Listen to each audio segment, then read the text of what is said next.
Good morning, dear student. Welcome back to our Hindi classes. Previous video में हमने chapter number 3 page number 12 का आधा part पढ़ लिया था और समझ लिया था। अब हम आज इसके आगे का भाग पढ़ेंगे। तो पहले मैं एक बार बता देती हूँ कि हमने प्रीवियस वीडियो में कहाँ तक पढ़ा था।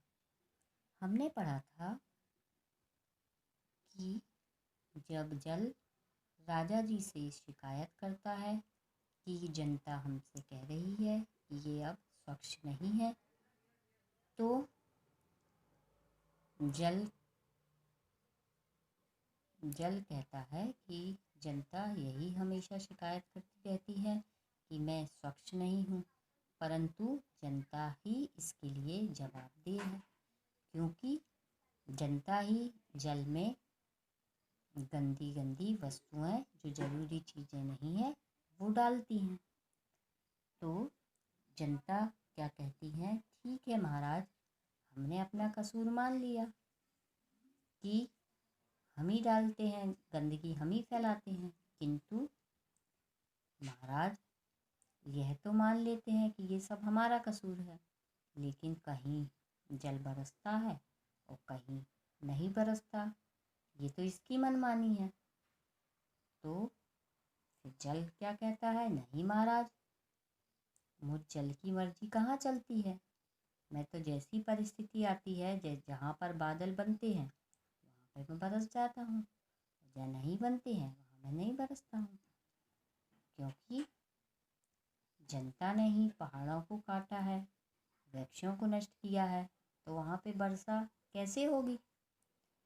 तो अगला व्यक्ति क्या उससे बोलता है कि ये जल तो अनुशासनहीन हो गया है और बाढ़ भी बहुत लाता है। तो जल क्या बोलता है, महाराज मैं बाढ़ कहाँ से लाऊंगा, ये जो हमारी जो नदियाँ हैं तो वहाँ जल बहता है, वहाँ पर ही लोगों ने अपने अपने घर बसा लिए हैं, गांव बसा लिए हैं, तो हमें भी तो विश्राम करने की जगह चाहिए।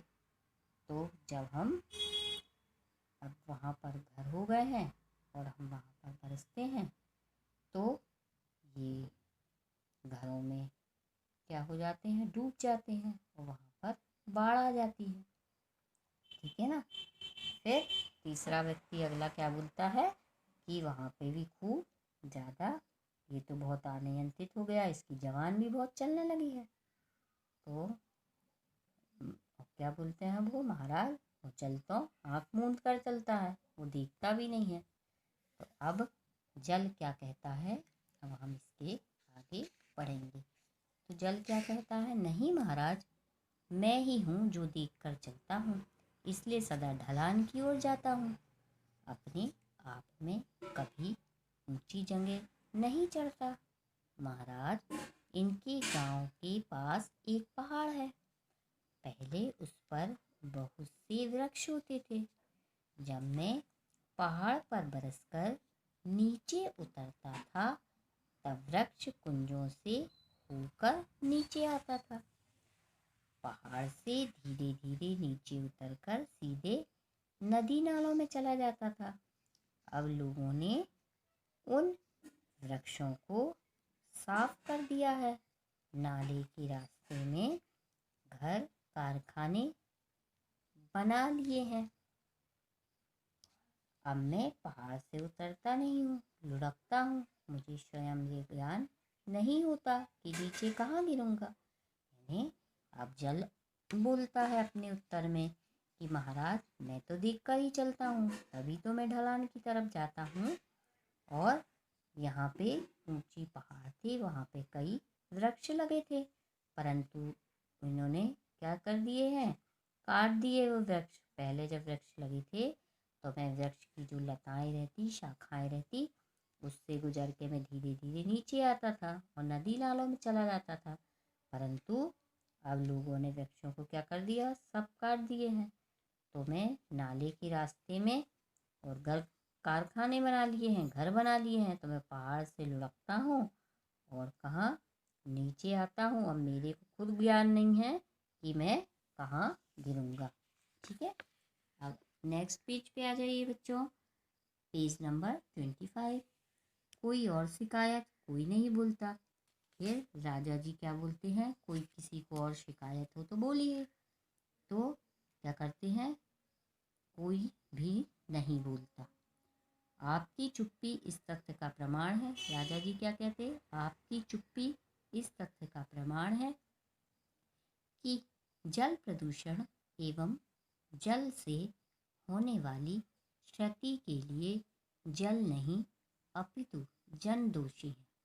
आपका भला इसी में है कि अपनी गलतियों को सुधारो तथा जल को निर्मल एवं उपयोगी रहने दो, इसकी बचत करो। यानी राजा जी पूछते हैं कि कोई को कुछ और शिकायत हो तो बोलो, तो कोई नहीं बोलता, सब क्या कर लेते, चुप्पी साध लेते, यानी चुप रहते हैं। तो वो क्या समझ जाते, वो राजा जी क्या बोलते, इसका क्या है, यही प्रमाण है कि जल प्रदूषण में कौन जिम्मेदार है, जल नहीं बल्कि जनता ही जिम्मेदार है। अब क्या करो, इसी में आपका भला है, कि इसी में आपकी अच्छाई है कि आप अपनी गलती को सुधारो और जल को क्या रहने दो, साफ सुथरा रहने दो और उसको उपयोगी ही रहने दो और उसकी बचत करो। ठीक है, अब देखिए दूसरा दृश्य क्या है, वैसा ही दरबार। इस बार जल की जगह वायु उपस्थित है। वही दरबार है जैसे पिछले दृश्य में दिखाया गया था, फर्स्ट वाले, कि राजा जी बैठे हुए हैं, दरबारी बैठे हुए हैं, मंत्री हैं और जनता राजा जी के सामने खुले स्थान पर खड़ी हुई है। तो वैसा ही सब दरबार लगा हुआ है।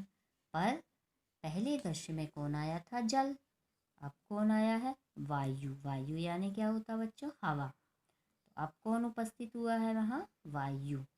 वायु का अभिनय एक लड़की ने किया है। किसने किया, एक लड़की ने। जल का अभिनय किसने किया था, लड़के ने। उसने सफ़ेद वस्त्र पहने हैं जो पर्दे की पीछे चल रहे पंखों की वजह से उड़ रहे है ना। उसने कौन से, सफ़ेद रंग के कपड़े पहने हैं और पर्दे के पीछे क्या चल रहा है, पंखा, जिससे वे उड़ रहे हैं वस्त्र। अब क्या लिखा, महाराज मंत्री जी उन लोगों को बुलाइए जिन्हें वायु से शिकायत है। महाराज क्या बोलते हैं मंत्री जी से, कि आप उन लोग को बुलाओ जिनको किससे शिकायत है, वायु से। तो एक व्यक्ति आता है, महाराज की जय हो। महाराज, वायु पहले की तरह अब सुगंध नहीं बिखेरती बल्कि दुर्गंध फैलाती है। क्या बोलते, पहले वायु चलती थी तो क्या आती थी, सुगंध आती थी, खुशबू आती थी उसमें से। अब क्या आती है, बदबू आती है। तो वायु क्या कहती है, महाराज मुझ पर यह आरोप झूठा है। मेरे पास ना तो अपना कोई रंग है, ना सुगंध, ना दुर्गंध। क्या बोलती है वायु, कि महाराज ये जो लगा रहे हैं मुझ पर आरोप या दोष लगा रहे हैं, तो वो क्या है, झूठा है। मैं तो रंगहीन हूँ और गंधहीन हूँ। मेरा तो ना कोई रंग है, ना मेरे में कोई सुगंध है। यहाँ के लोग अपने मरे हुए पशु पक्षी इधर उधर डालते हैं। यानी यहाँ के लोग क्या करते हैं, जो पशु पक्षी मर जाते हैं वो यहाँ क्या कर देते, फेंक देते हैं। इस कारण मैं दुर्गंधित हो जाती हूँ। इसीलिए मैं क्या, मेरे में गंध आने लगती, दुर्गंध आने लगती है। इनके कारखानों से निकलने वाली गैसें और गंदगी मुझ में घुल मिल जाती है। यानी कारखानों से जो गंदगी निकलती है और गैस निकलती है वो कहाँ, मेरे में ही घुल जाती है। जहरीली होकर रोगों की संवाहक बन जाती है। यानी वो गैस, हवा क्या होती है, जहरीली हो जाती है और उससे रोगों की संवाहक यानी रोग उससे फैलने लगते हैं, वो रोगों को फैलाती है। मुझे आज भी वह काला दिन याद है। मेरे को आज भी वो दिन याद है, काला दिन। ठीक है, जब भोपाल के एक कारखाने से निकली जहरीली गैस मुझ पर सवार होकर दूर दूर तक फैल गई थी। यानी वो गैस निकली थी और हवा के साथ कहाँ फैल गई थी? गैस, भोपाल गैस त्रासदी हुई थी ना, ठीक है ना, तो वो फैल गई थी। महाराज, इन लोगों से कहिए कि ये गंदगी के ढेर लगाकर मुझे दुर्गंधित ना करें। यानी गंदगी का ढेर नहीं लगाएं और मुझसे बास नहीं आएगी, है ना। फैल गई थी और कितने लोग मर गए थे वहाँ गैस फैली थी। तो वही वो कह रही है कि अब ये गंदगी का ढेर ना लगाएं और मुझसे जहरीली गैस मिलाकर मुझे प्राणदानी से प्राणहानि ना बनाए। यानी मुझसे क्या करें?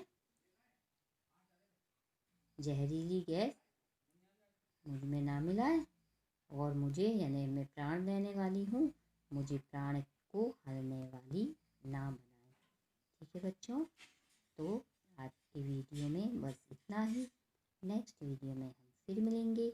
आपका होमवर्क है कि जितना मैंने आपको